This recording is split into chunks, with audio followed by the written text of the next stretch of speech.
And okay, I'm supposed to start streaming. It's not recording. It's not streaming.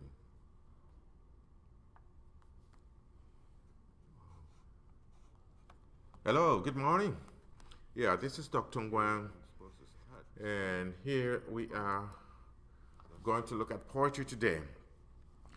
Um, it's been a little bit difficult for us to get a handle on everything else. Yeah, this is Dr. But fortunately, we are finally on. And here we are. Talking about poetry, remember I had given you a handout on poetry.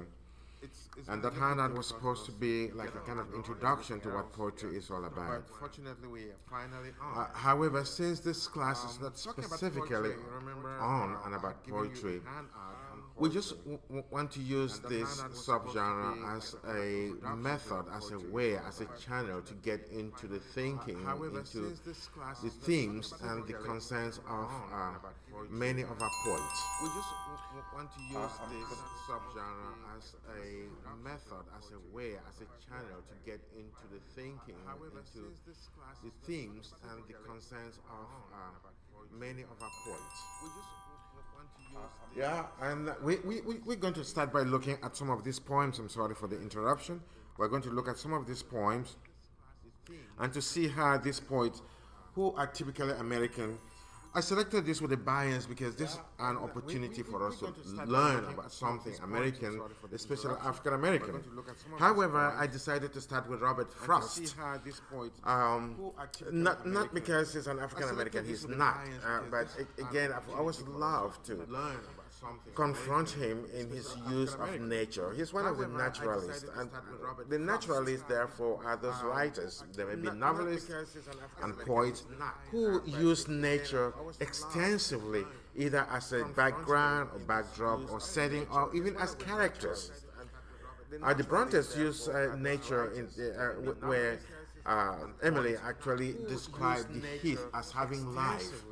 And the Romanticists actually use nature where they tell us that nature is imbued with life.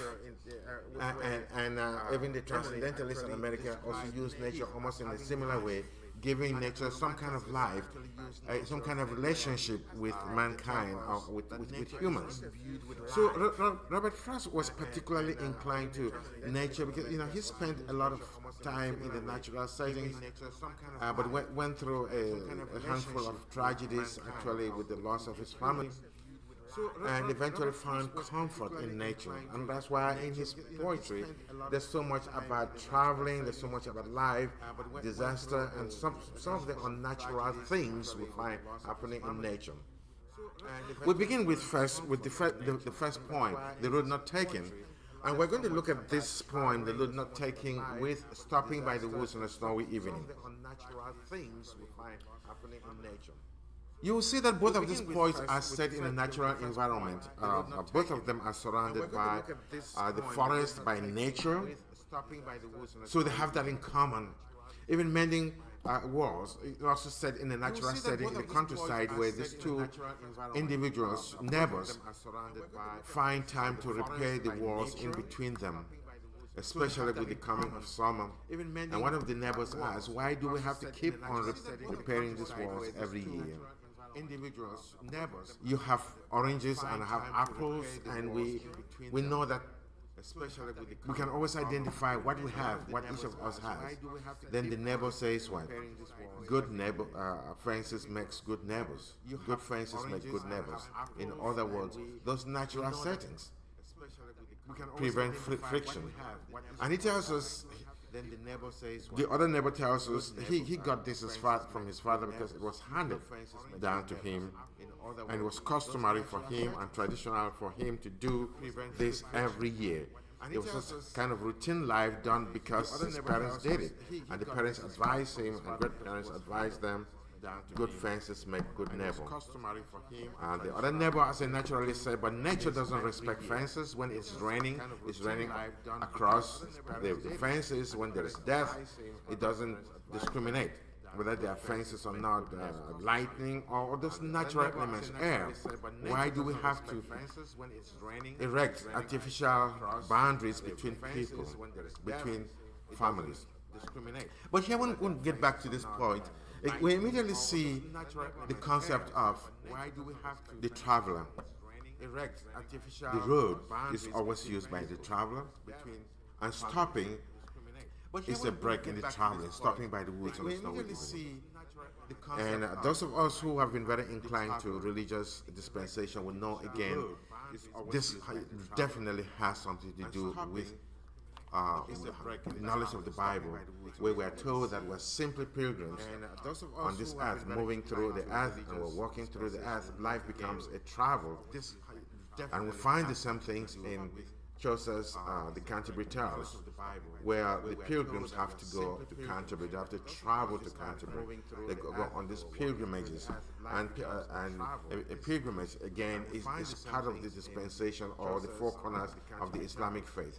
Most religions therefore find a kind of pilgrimage, a kind of journey to the Holy Land, or journey from one place to the other, as a representation of life. And what we find in this journey, what we go through in this journey, becomes the challenges we face in life.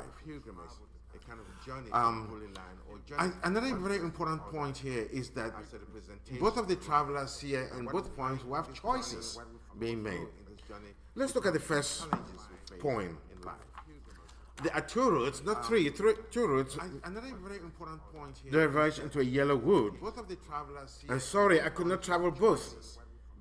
And be one traveler. Let's look at the first. Long I stood and looked down one as far as I could, to where it bent in the undergrowth. Diverge into a yellow wood. Bent into what? The undergrowth again. Sorry, you see, I could not travel both. And be one traveler. Then took the other, just as fair, and having perhaps the better claim, because it was grassy and wanted where? It was not well traveled, it was grassy. Wanting here meaning what? Lacking where? Then took the other. Again, we see the road less traveled, the biblical concept again, which is the difficult road which believers take, is a narrow road, less traveled. Though, as for that, the passing there had warned them really about the same. And both that morning equally laid the leaves, no step had trodden but black, and I kept the first for another day. Yet knowing how way leads one on to way, I doubted if I should ever come back. And both that morning equally laid the leaves, no step had he had to make a choice after looking at the roads, and took one of them. And for one day, and he asked himself, is it what? Where would this road lead me to? Is it what I wanted? Again, just to comment on life experiences, all of us who have these life experiences, we make choices in terms of schools to go to, in terms of marriages, in terms of friendships, choices that have profound effect on our lives. And sometimes we regret those choices. But if we come to that crossroad in our lives where we have to make those choices, this is exactly what the traveler does. He makes a choice. But he knows that the roads become complicated. You can't attempt one, try one, say, okay, let me go for 2 hours, 3 hours, then come back, go the other way. Because it's a one-way traffic. Those roads lead to another. For instance, in a marriage, you may decide to marry somebody. You don't do that as an experiment to say, if it doesn't work, I'm going to come back. Because roads lead to what? Roads. Marriage, you go in alone, leads to what? A child, leads to another child, it leads to other commitments. And you cannot unmake these commitments and come back to go the other way. Roads lead to what? Roads. I shall be telling this with a sigh. Not with a celebration, with a sigh. It leads to other commitments. Somewhere ages and ages hence. If you're lucky to stay that long, two roads diverge in a wood, and I, not with a celebration, with a sigh. I, not somebody else, but I deliberately took the one less traveled by. And that has made all the difference. Made all the difference. You can go both ways on two roads and be the same person. It has made the difference in that you did not take the other road. You just stuck to this choice. You have to accept the choice I know there will always be regrets, but those choices are the choices we make. And each choice, therefore, brings its own consequences, and we have to handle those consequences. Says, and that made the difference. I know there will always be regrets. Okay. But those choices are the choices we It make. says, I shall be saying this with a sigh. Brings its own consequences. And the next poem, stopping by the woods on a snowy evening, we see again a traveler who has to stop by the woods. Okay. It says, I shall be and let's look at the environment. Again, the natural environment. You have the woods and you have the snow, natural snow. And again, it is where? Evening. Remember? Evening. And let's look at the environment. Again, the natural environment. Paul had told us we are traveling through the world. We should travel and transform the world and not be transformed by the world. We are in this world, but we are not of this world. The parable of the two roads, one leading to destructions, and the less traveled one, challenging one to salvation. And not be transformed by the world. Whose roads these are? I think I know. His house is in the village, though. He will not see me stopping here to watch his woods fill up with snow. Snow is beautiful. But let's read further. My little horse must think it queer. No, his house is in the village, though. True. Stop. Without a farmhouse near, between the woods and the frozen lake. The darkest evening of the year. Listen. Between what? The woods. And the frozen lake. The woods being filled with snow. Between the woods and the frozen lake. It's like between a deep sea and a hard rock. None of this is acceptable. None of this is pleasant. These are very difficult situations. And this is what the darkest part of the year. Darkest part of the year, that's the winter of your year, is acceptable. Which an archetypal approach, therefore, represents somebody reaching the end of his life. In the first point, the road not taken, the event begins where? In the morning, which is the beginning of life. Something hopeful, a rebirth, a renewal, and the strength to go on. But at this point, in this other poem here, the traveler almost is at the end of his road. It's road. It's the end of his road, end of his journey, and end of his life. And he says, he gives his harness bells a shake to ask if there is some mistake.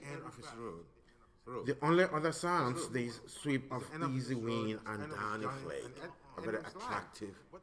And he says, downing flake. He gives his harness bells remember, the irony here is that he's stopping on a very cold evening, the darkest evening. He should be rushing home, going fast. But he stops. Downing flake. It's queer. The irony here is consistency. It's queer. Something is wrong. He should be rushing home. We cannot avoid looking at this as an attempt to commit suicide, to die, or to do something. Because as we go further, he says, the woods are lovely, dark and deep. I would like to go there, but that's the end of life. But I have promises to keep. I can't just sit here and watch. I can't die. I can't finish my life. I've got promises to keep.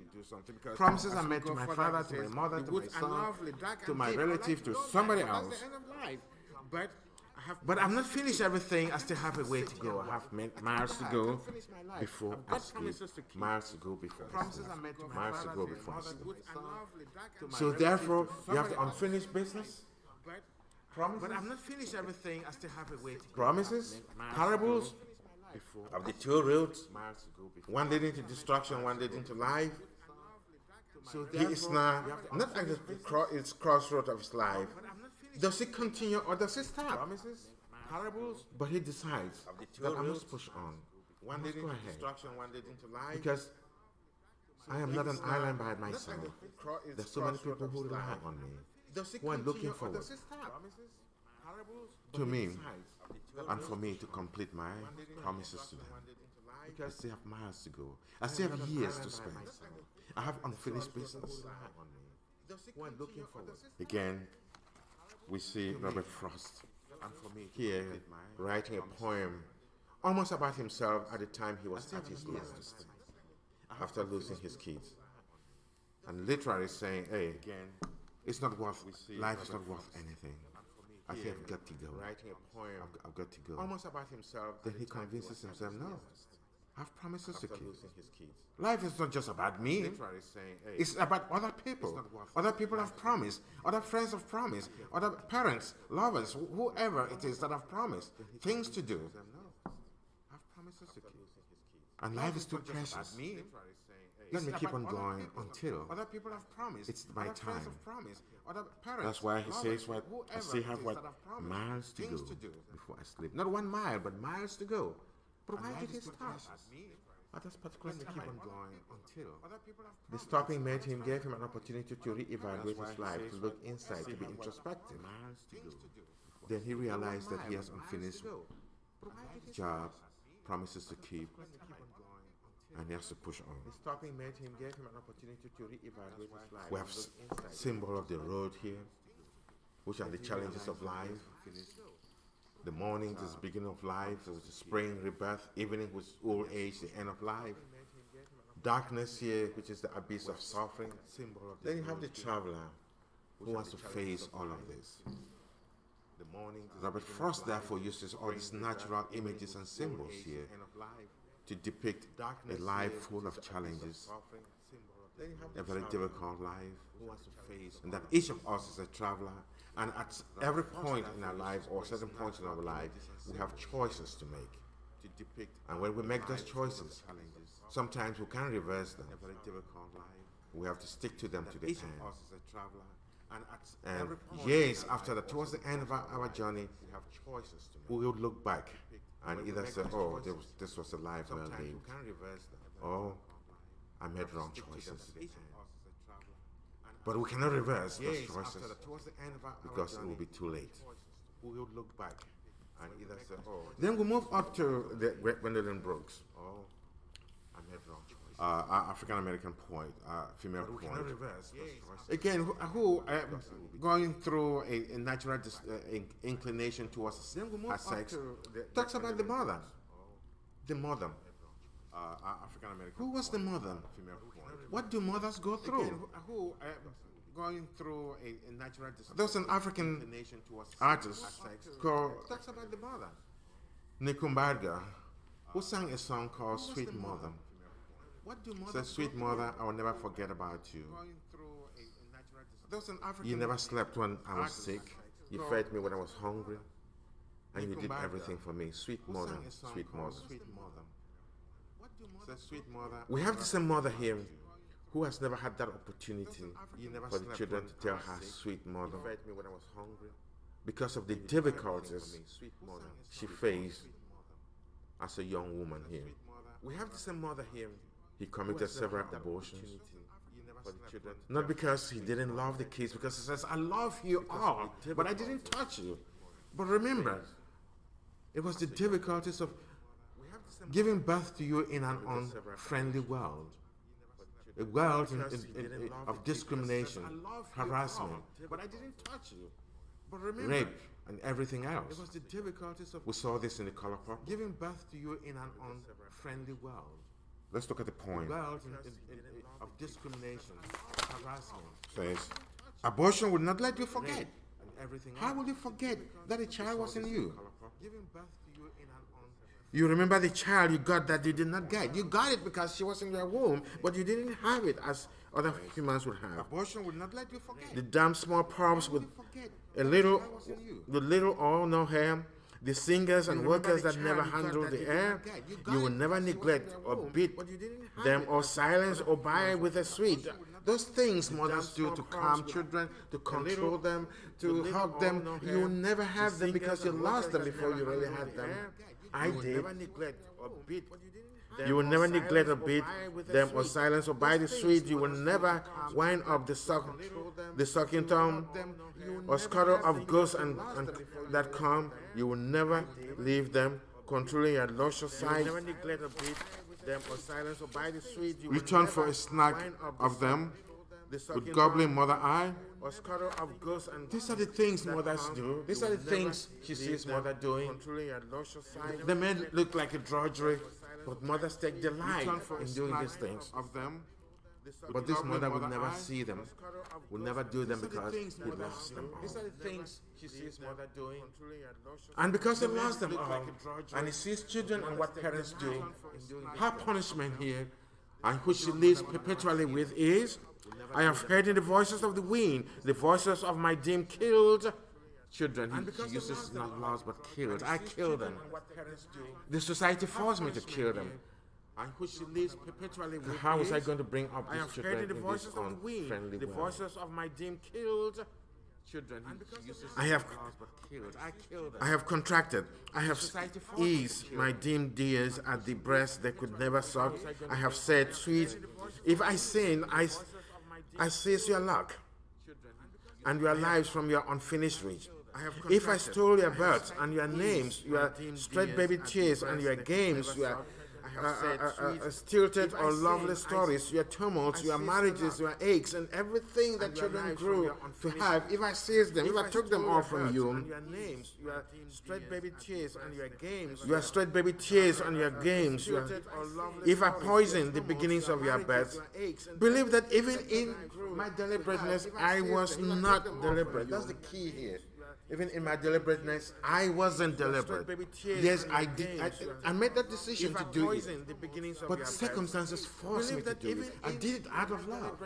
I was not deliberate. That's the key. Because I didn't believe and I couldn't see how I was going to bring you up in and on loving well. But circumstances forced me to do it. I did it out of love. I was not deliberate. That's the key.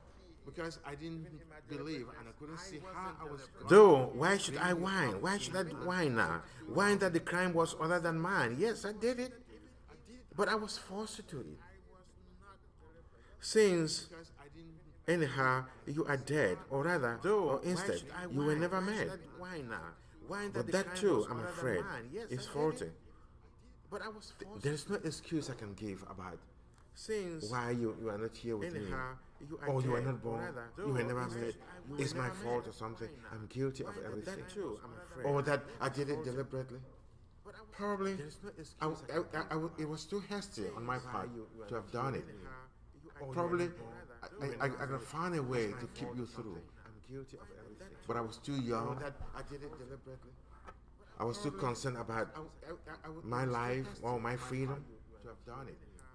We've seen women give up babies because they want to be free, or they're too young. A baby cannot take care of another baby. All those excuses sometimes come back to plague us, to haunt us. We've seen women give up. You were born. You had a body. But what you died. Let me comfort myself by saying you were born, you had a baby, a body, and you died. It's just that you never giggled. You were born, and you never cried, had a body, and you never cried. But what you died.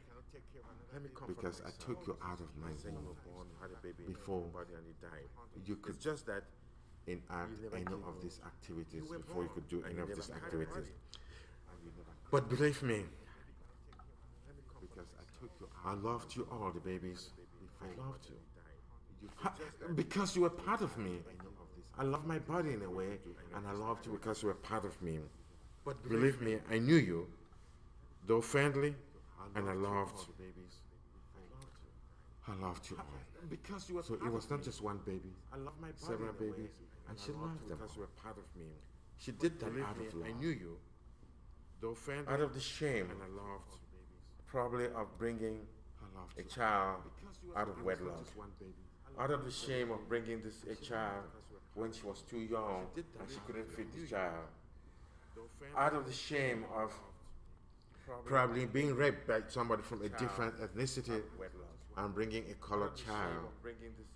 Whatever the circumstances, she doesn't want to. She's not justifying them, actually, but she's simply regretting that she did it and giving us reasons for why she did it. But she loved them. That's what is very important to you. She's not just the key words are she became pregnant. She deliberately decided to commit abortion. But in her deliberateness, she argues that she was forced by circumstances to do it. Because when she says, though it was, I did it, but it wasn't deliberate. Because she loved the children. And we've always had this unfortunate experience of women or families aborting these children pretty early in life, and eventually, when they need children, they want children so badly they can have them, and they sit and regret. So this poem actually calls attention again to the reconsideration of the whole concept of abortion, whether it's incest, no matter the justification, it goes with the tone.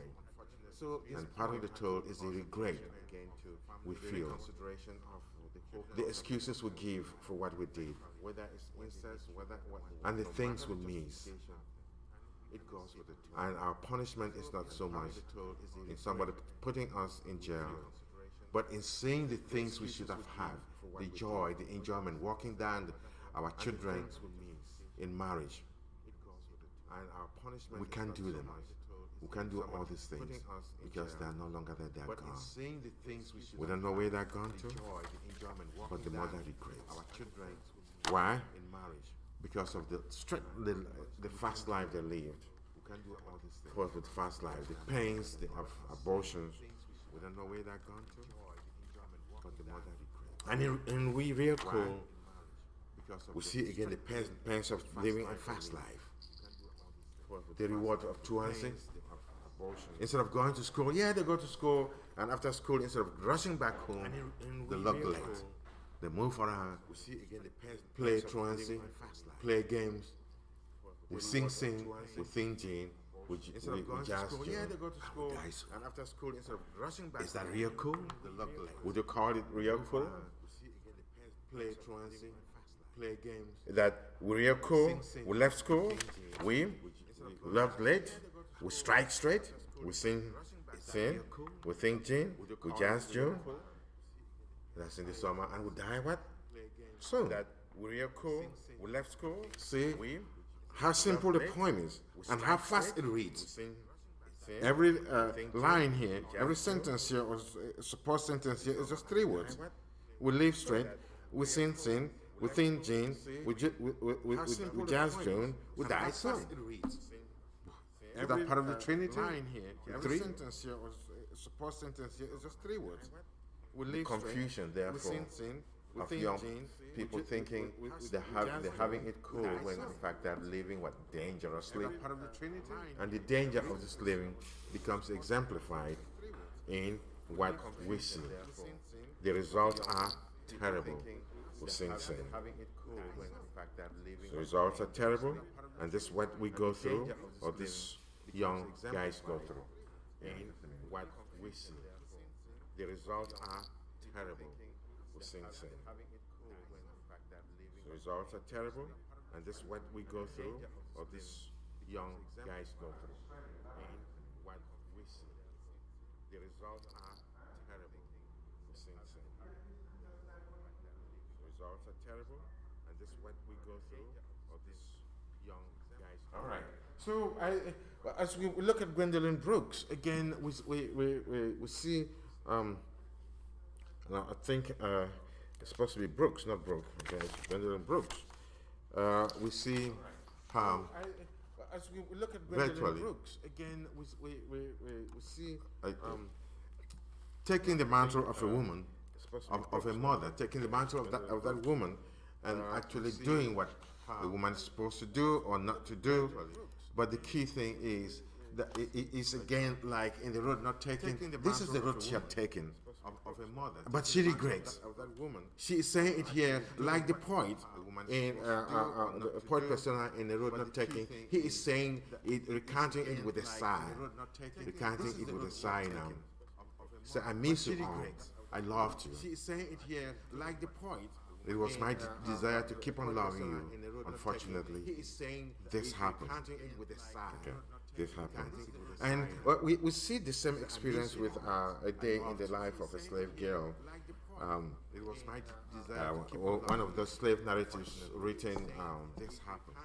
just around the time Frederick Douglass wrote We see the same experience his autobiography, with, A Day in the Life which came as a contrast to Frederick Douglass's life. What was it like to be black, a black girl, black and beautiful girl, a slave girl, and what was it like to be a boy? The boy being beaten, thrashed, lashes put on his back, being tormented, being sold from time to time, being persecuted, being overworked, as opposed to this beautiful girl who is being protected by this white family. I mean, the man who sets her up in a city, in a nice house, because he wants to keep on using her over and over. So she has life a little easy in terms of the beating, but worse in terms of losing her dignity. Her dignity. She's being raped. She's being used by this gentleman. And sometimes we want to see compare what she loses as opposed to what Frederick Douglass actually loses. And though Frederick Douglass's pains are physical, sometimes they can heal more than the psychological pains that remain permanently there. These are scars that are seared into her memory, and she has no dignity in herself when she realizes that she has to be there to service this gentleman's needs. Again, Gwendolyn Brooks tells us more about this difficulty of living a life which pushes you to do things you don't want to do. The memories are there, the regrets, the punishment, the intent. Okay, then we move down to Langston Hughes. So what happens with all of this? And this poet, again being African American,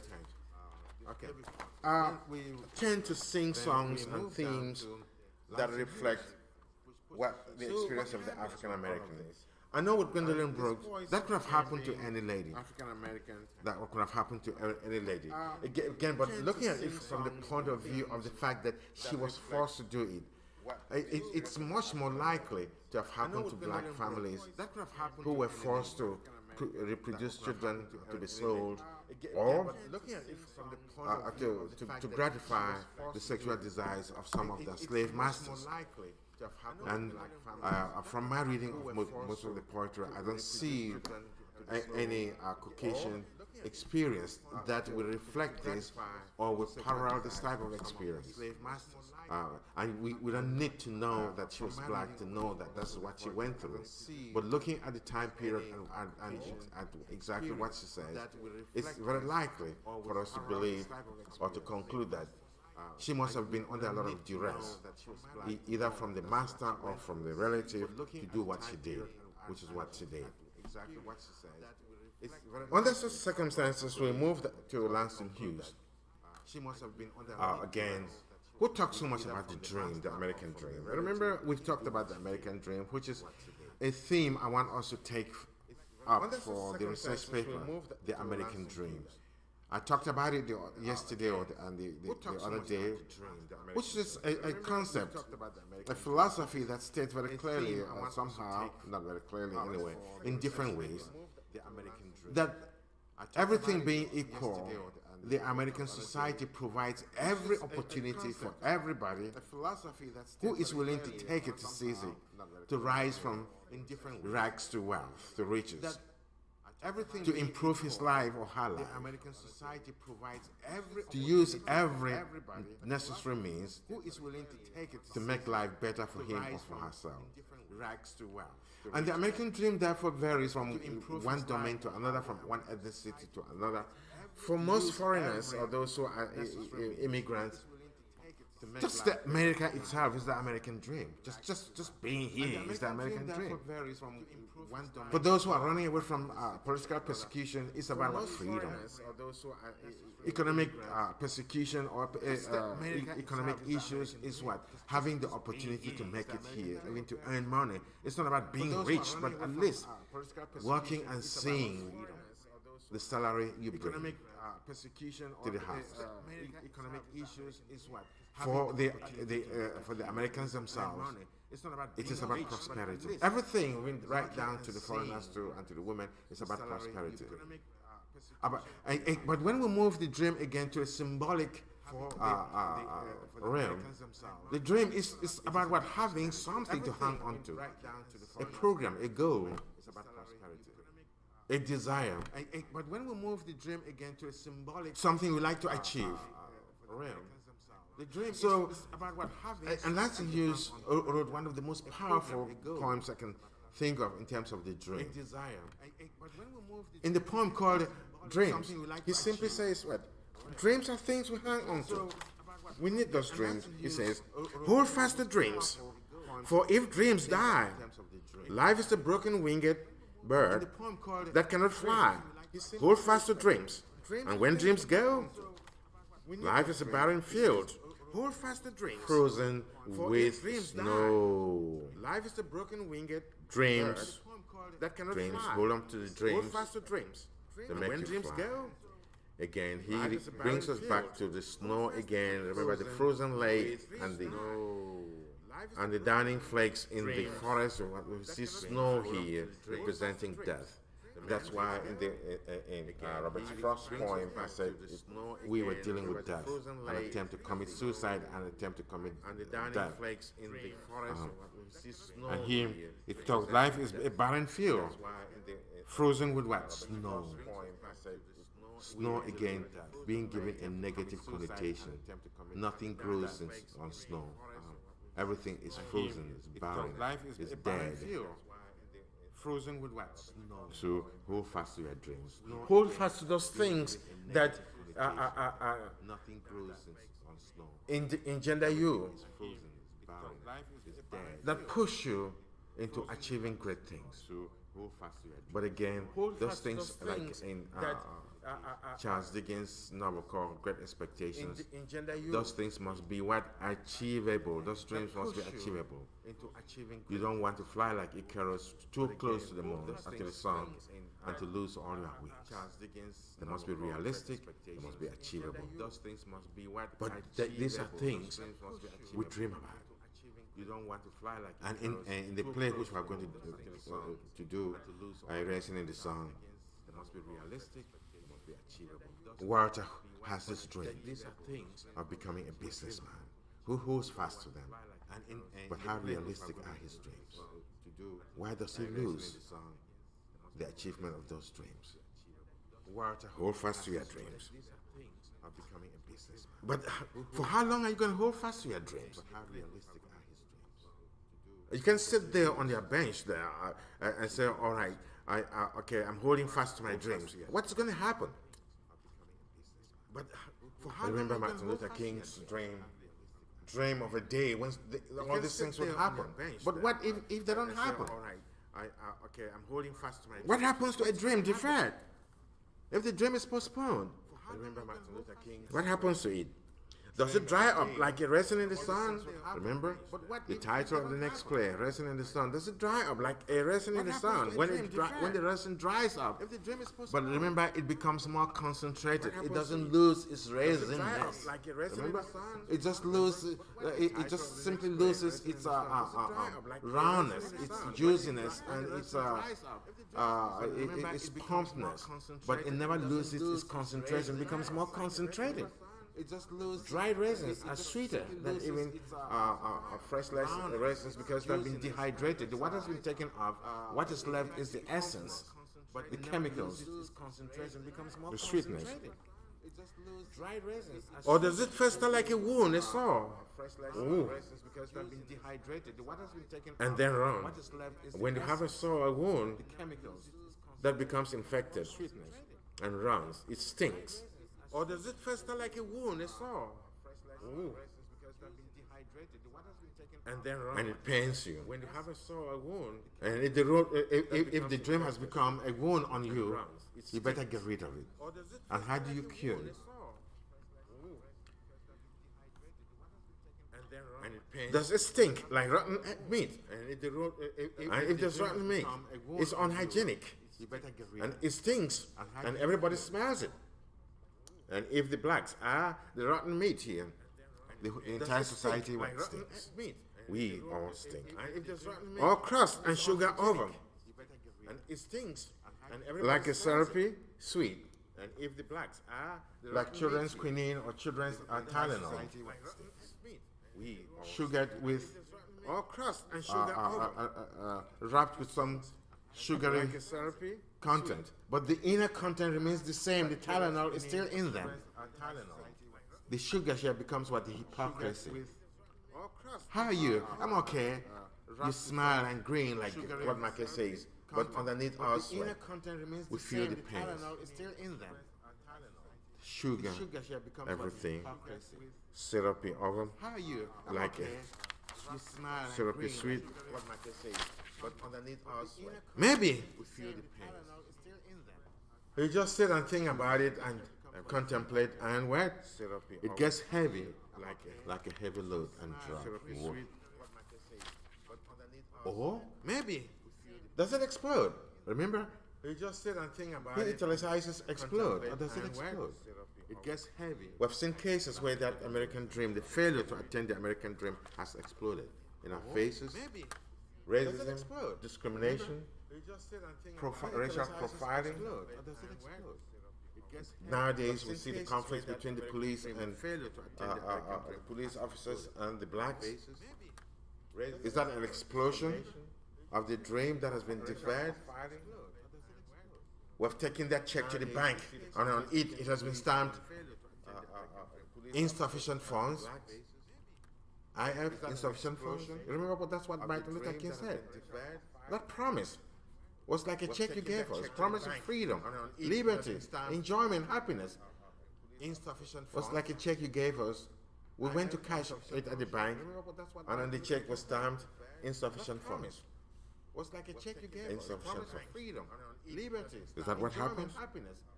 Is that the explosion? What happens to that dream? We went to cash it at the bank. What happens to the dream? Deferred. Insufficient funds. We need dreams, and for how long can we hold to the dreams? Is that what happens? Is that the explosion? What happens? How long can we hold to those dreams? Because America has betrayed its own identity. In the next poem called "Let America Be America Again," America has always been America. But what happened to the concept of that freedom, that America was created, was founded on the basis of the concept of what freedom. Let America be America again. The Pilgrim Fathers, running away from Britain, running away from religious persecution in order to worship freely, in order to find a continent, a place, a land where they can worship their Maker freely. They can extricate themselves from the torture and the torments of the imperial masters who were controlling them. They were running for political freedom, religious freedom, and a place where they can at least exercise their industrious habits in order to enrich themselves. They came and found it here, and they could truly say, and a place we are free, and they could thank God during the Thanksgiving ceremony. They said, "Thank God we are free." But what has happened to that freedom, that spirit of unity, and they could truly say, that spirit of declaration of freedom, where in the declaration we were told all men are born equal and free before our Creator, and that we have inalienable rights, among which are freedom of expression, assembly, a pursuit of happiness, and those things every human being needs. Those are given to us freely and naturally by our Creator. But what happened to that creed? A pursuit of happiness, home of the free, and those things every human being, land of the brave and home of the free, freely and naturally by our Creator. We have a concept of lost or distorted identity. We have two Americas. You have the white America and the black America. Because this is what he said: "Let America be free, be America again. Let it be the dream it used to be. Let it be the pioneer on the plain, seeking a home where he himself is free." Because this is what he said. But America never was America again. Let it be the dream it used to be. It has never been. Let it be the pioneer on the plain. We spent July 4th, just as a day of barbecuing and visiting the relatives never was American. It has no substance and it mean it doesn't reflect any freedom because I've never been free. We spent July 4th. Let America be the dream has dreamed. Let it be that great strong land of love where never kings connive no tyrant's scheme that any man be crushed by one. Let America be the dream has dreamed. The refrain is, it never was America to me. Where yes, others could say it. Those who fought and enjoyed it again could say it. Those who are rich could say it, but maybe I've never been there. The refrain is, I've never been there. It's never been yes, others America to me. Oh, let my land be a land where liberty, and he capitalizes liberty with the beginning L, is crowned with no false patriotic wreath. But opportunity is real. Opportunity is real. I don't have to work twice as much to be recognized or 3 times as much to be recognized. And life is free. Equality is in the air we breathe. Opportunity is real. But there's never been equality for me. 3 times as much to be recognized. There's never been equality for me. And life is free. Equality is in the air we breathe. Opportunity is real. But there's never been. Let America be the dream has dreamed. There's never been equality for me. There's never been equality for me. No freedom in this homeland of the free. Homeland of the free. Remember? Battle song. Say, who are you that mumbles in the dark? And who are you that draws your veil across the stars? No freedom in this to darken the stars. Homeland of the free. Remember? Battle song. I am the poor white. Say, fold and push apart. And who are you that draws your veil? Because America is a land for the rich white folk. Those who can make it. I am the poor white. Like in Death of a Salesman. Fold and push apart. It's a land where those who succeed can live and those who fail have no right to live. They have to die. No longer the death of salesman. The death of the lonely, desolate workers. Those who succeed I am the Negro bearing slavery scars that still on me. They have to die. Dark, black, no longer the death of salesman. I can make life meaningful. I can gain anything. Desolate. I am the immigrant clutching the hope I seek. Bearing slavery scars. I'm the immigrant coming. Seeking for something, but yet not getting it. Always in the peripheral. I can gain anything. Where the only word I'm used to is I am the immigrant clutching the hope I seek. And finding only the same old stupid plan of dog eat dog, of mighty crush the weak. That's all I found. The only word. The mighty plan of dog eat dog and mighty crushing the weak. That's it. Plan of dog survival of the fittest. I'm down to the survival of the fittest. Darwin's survival of the fittest. I can't make anything work. This is America. This is what America has become. Can you dream in a land like this? Are you part of the dog eat dog? I can't make anything. And we were told that humanity, mankind, is the only species in life that will construct weapons to destroy itself and each other. Vipers then develops poison to kill other vipers. Neither would you see a boa constrictor constricting another boa. It's only mankind that would connive with himself and with others to destroy fellow mankind. I am the young man, full of strength and hope, tangled in that ancient endless chain of profit, power, gain, of grab the land, of grab the gold, of grab the ways of satisfying it, of work the man, of take the pain, of owning everything for one's own greed. I am the farmer, the bondsman to the soil. I am the worker, soul to the machine. I am the Negro, servant to you all. I am the people, humble, hungry, mean, hungry yet today. I am the farmer, despite the dream. Hungry in America, lost in America, like in Death of a Salesman, where the lawman said, how can my son be lost in America, the greatest country in the world, at the age of 31? despite the dream. I can Hungry in America. That is it. Not everybody makes it in the American dream. Lost. My son be lost in America, the greatest country in the world, at the age of 31. He is the farmer. He is the Negro.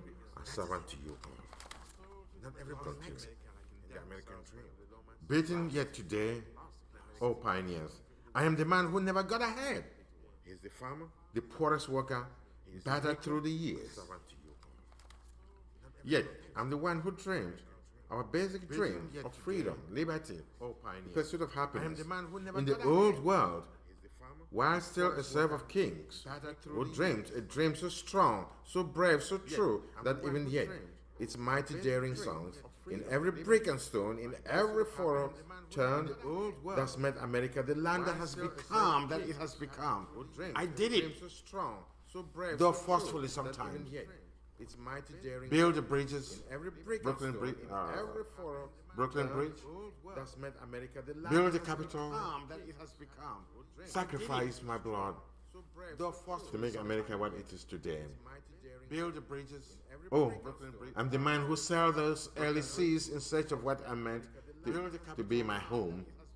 For I'm the one who left dark Ireland's shore, and Poland's plain, and England's grassy layer, I'm the man who sailed those early seas and torn from black Africa's strand I came I'm the one who left to build a dark homeland Ireland's shore. of the free. We all came and gathered here to build a homeland of the free. But not everybody has had the benefit of the homeland of the free. Strand I came Free? to build a homeland. Who said the free? Not me. We all came and Surely not me. build a homeland of the free. The millions on relief today, they can't say they're free, that they're happy. The millions shut down.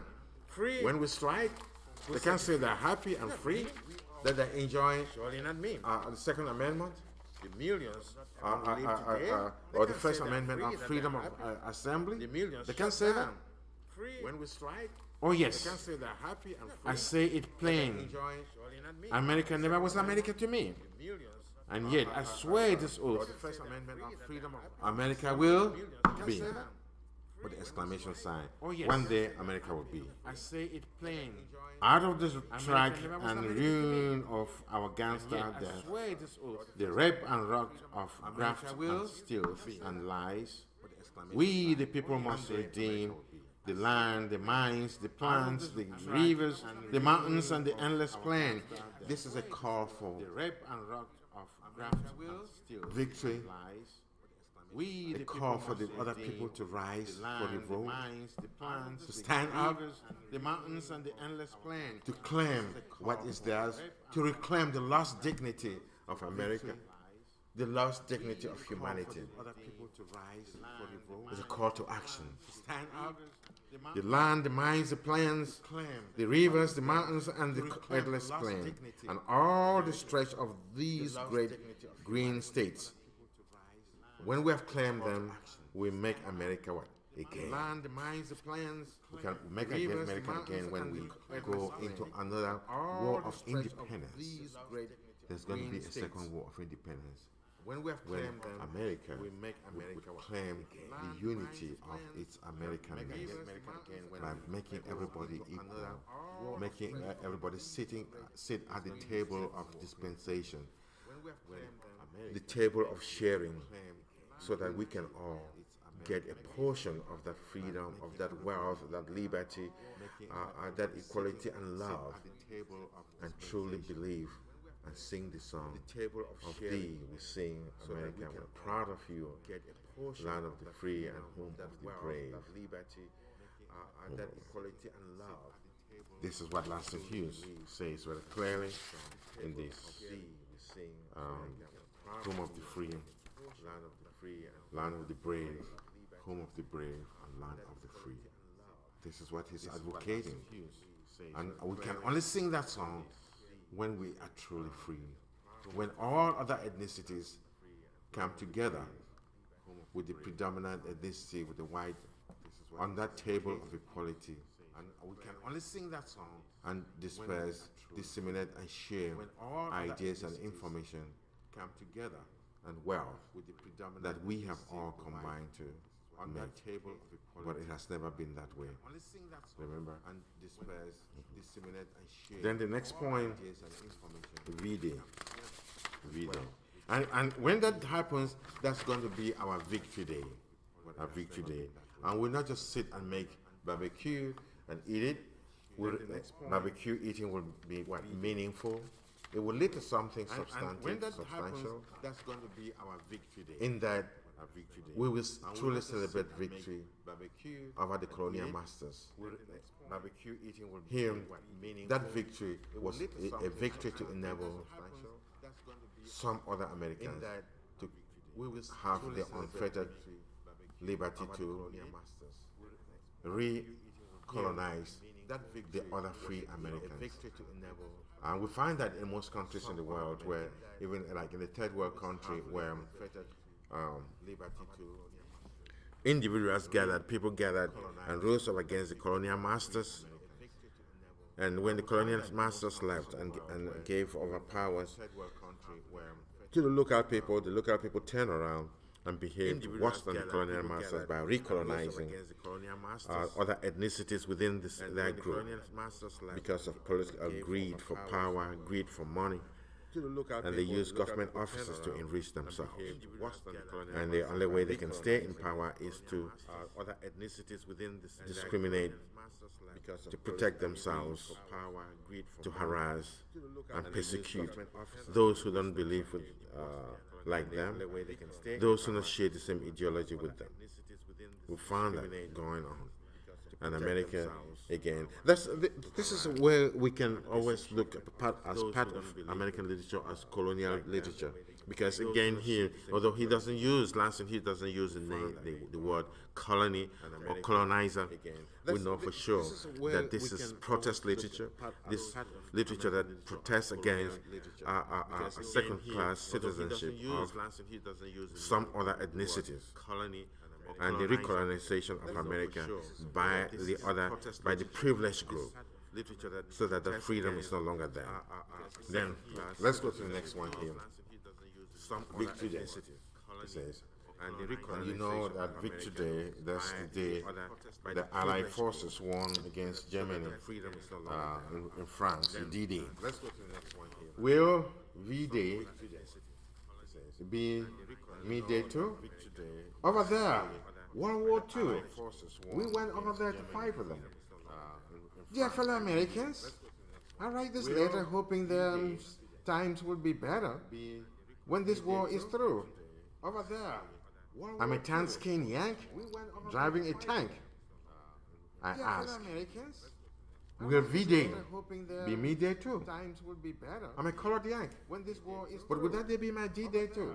Because when the president says, okay, I write this letter hoping times will be better. Yes, time will be better when we finish the war in Europe. But in America, how are we going to deploy, use, I write this letter hoping times will be better, and apply the principles of freedom we help to establish in Europe? How are we going to I wear a U.S. uniform. I've done the enemy much harm. I've driven back the Germans and the Japs from Burma to the Rhine. On every battle line, I've dropped defeat into the fascist laps. I am a Negro American, and I did all of that. I had to defend my land, America. Army, Navy, Air Corps. I am hit there. I take munitions through. I fight. And I did all of that. Oh, Steve Durr, America, too. I face death. Same as you do. I take munitions through. Everywhere. I fight. I've seen my buddy lying where he fell. I've watched him die. I promised him that I would try to make our land a land where his son could be a man. Everywhere. And there will be no Jim Crow belt left in our sky. So this is what I want. I promised him that I would try to make when we see victory's glow, could be a man. Will you still let old Jim Crow hold me back? Left in our sky. When all those foreign folks have waited Italians, Chinese, Danes are liberated? Will I still be ill-fated because I'm black? Hold me back? It's just like me too. I too sing America. When this teacher tells them a theme for English B, when this teacher tells the African American to go write a poem or write something, and that thing should come from him, and it will be true. And the guy says, "Will my thing be black since I'm black to make it true?" Tells the African American to go write a poem or write something. Here in my own, my native land, will the Jim Crow laws still stand? Will Dixie lynch me still when I return? Or will you, comrades in arms from the factories and the farms, have learned what this war has fought for us to learn? Was forced for us to learn. When I return, will you learn? Those of you who didn't go to war, even those who were in the war, will you learn what this war was fought for us to learn? Have learned to love each other like brothers, has fought for us to learn, to enjoy freedom, to pursue happiness. Will you learn? When I take off my uniform, even those who are in the war, will you learn what this war and just be like a regular guy? Will I be safe from harm? Or will you do me as the Germans did the Jews?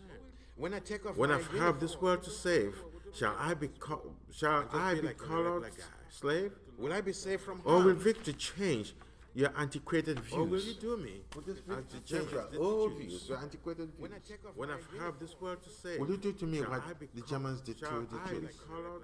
Slave? Today, are we still suffering? Or will victory change your antiquated? It might have changed, but there's still a microscopic reflection of the same experiences, the same ethnic or racial relationships between black and white here.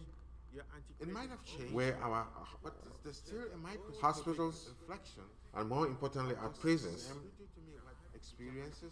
are overcrowded ethnic or racial relationships by black folks.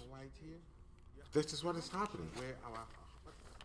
When a mother is incarcerated for life just for selling drugs, are overcrowded ethnic or racial relationships by black folks. You can't say I didn't fight. To smash the fascist might, you can't say I wasn't with you in each battle just for selling drugs. As a soldier and a friend, when this war comes to an end, will you hurt me in a would you hurt me in a Jim Crow car like cattle?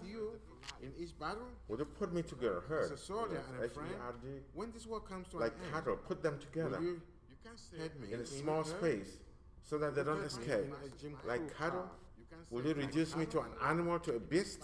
Would you put me together, herd? But you remember, we fought together, and we cried together. We shed the same blood in a small space so that they don't escape. Or will you stand up like a man at home and take your stand for democracy? But you remember, that's all I ask of you.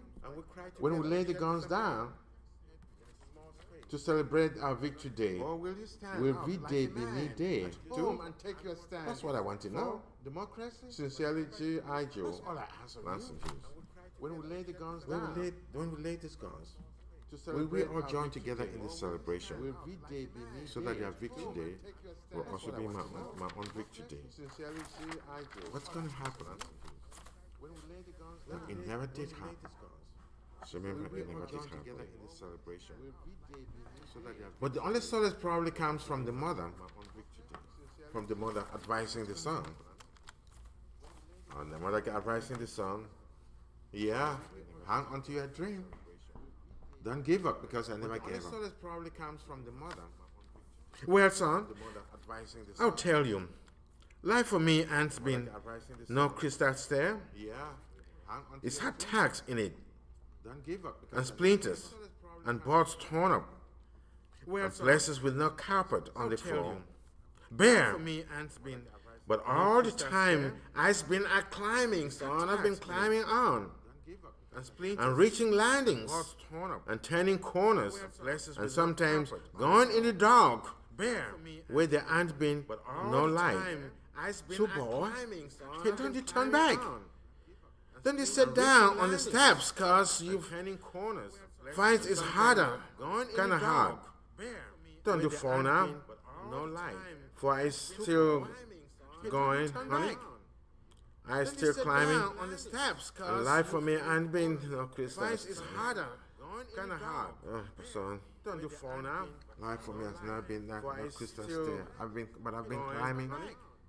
going through hills and valleys, going through places without carpets, going in the daytime, going at night, but still when I'm climbing, son, still I'm climbing. I'm tired, but I'm not giving up. Going through hills and So, valleys.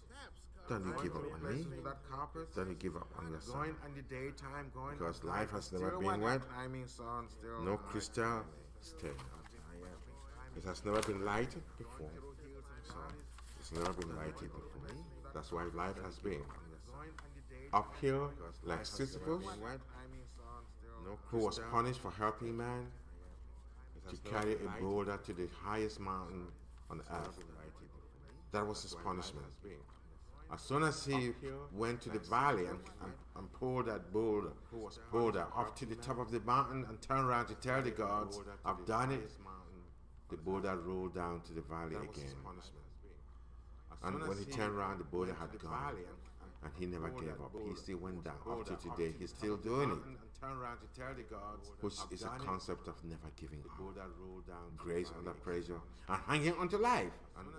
This is what life is all about. Even with the American dream. Even if you don't realize it, you don't give up because you haven't realized it. You hang on to it. And you hang on to it because it is what keeps on going. Keeps you going. Langston Hughes, remember what he says? Dreams are like wings to a bird. You can only fly if you have those wings. Otherwise, you become barren and frozen, like frozen snow. Remember, that's what it tells us. But what happens when the dreams are different? Do you give up? Mama says, no, don't give up. Probably it may just explode. Don't become lazy, for it to become heavy and sink. But what happens when the dreams are, or to run like a saw on your wound? Mama says, no, don't give up. On your body, the saw, it may just explode. Don't become lazy, like pause, biting you in the wound, or to run like a saw. Or don't let it just smell. Because it's not beautiful when it smells. It gives you a running stomach. Like pause. Or biting you, don't let it dry like a raisin. Or if you make it dry like a raisin, hey, find a way to use it. It gives you a running stomach. It may just explode. So what's your American dream? What's your dream? What's your American dream? How can you take this and transform it into a research paper to talk about the American dream? What's your dream? So, how can you take this? The next exercise will be on the American dream, and we're going to do that on Monday. Talk about the American. Remember, and the plays, Fences, and Erasing in the Sun deal with the American dream from the black perspective. One written in the early 60s and one written in the late 60s.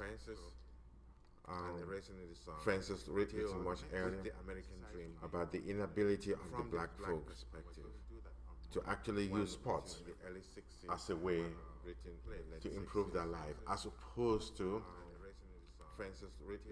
today when our sports has become a channel, a venue for us to improve our living. But again, not everybody is good at sports, and not everybody can be a renowned athlete or singer, songwriter, or movie star. Not everybody, but there are other options. There are generation differences here, like in that play. How do we as parents give our children that leeway, that opportunity to excel in what they do? Or should our disappointments of the past become an impediment to them? And how do we approach this concept of responsibility? Juggle between the concept of love and responsibility.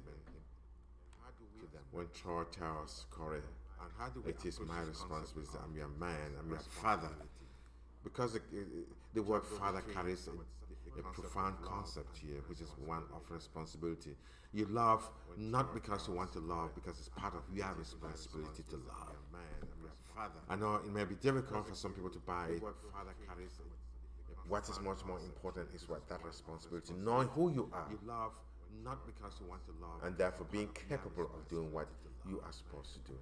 And love is one of difficult for some people to buy it. Being a father is not a responsibility. Knowing who you are. Being a father is a position you take, and it comes with responsibilities. And then when we look at erasing in the song, we see again money. Not as the root of evil, but as a means to an end. But in itself, it is worthless if there's no family love. And when Big Mama tells Benita, you say he is not a man, there's nothing to love in him. When do you love a man?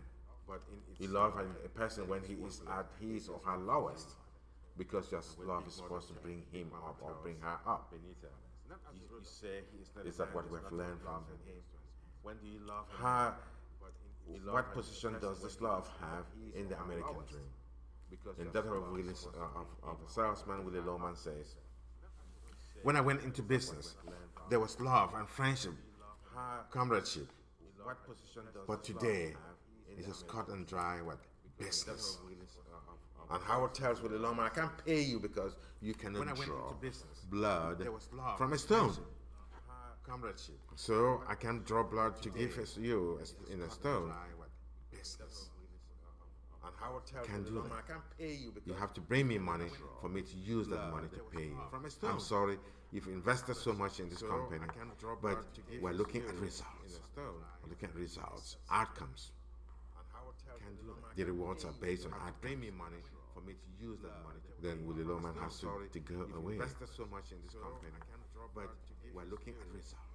Despised, outcomes, rejected, dejected, and he goes home and decides to commit suicide because of his part of his responsibility is to provide for his children. Despised, he wants his insurance money, dejected, and he goes to empower Beef to be number one, to beat Howard, to beat Bernard, to be number one. But Beef is not ready. He wants his insurance because the new generation is much more realistic. The new generation can see far. To beat Howard. Things have changed. To beat Bernard, to be number one.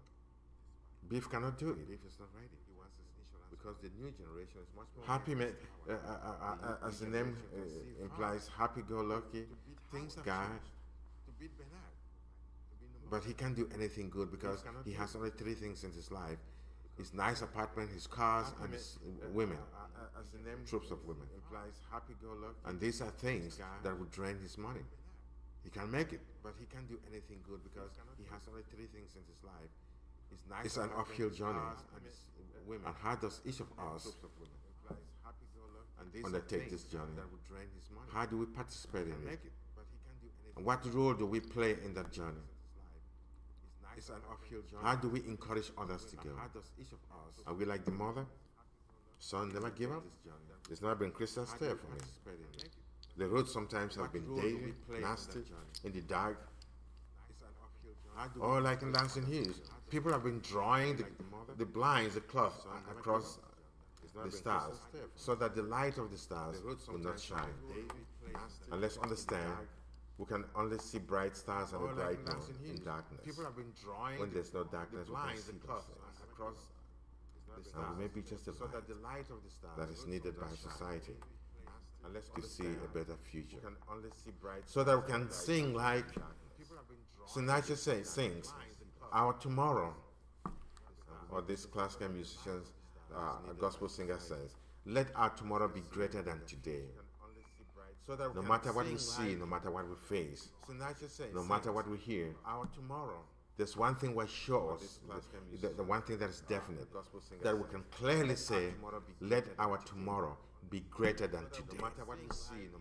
So that we can celebrate, so that we can sing, so that we can tell the story. Tomorrow, tomorrow, tomorrow. We can clearly say, Let our tomorrow be greater than today. so that we can Thank you. celebrate, so that we can sing, so that we can tell the story. Tomorrow. That we can clearly say, let our tomorrow Be greater than today. so that we can Thank you. celebrate, so that we can sing, so that we can tell the story.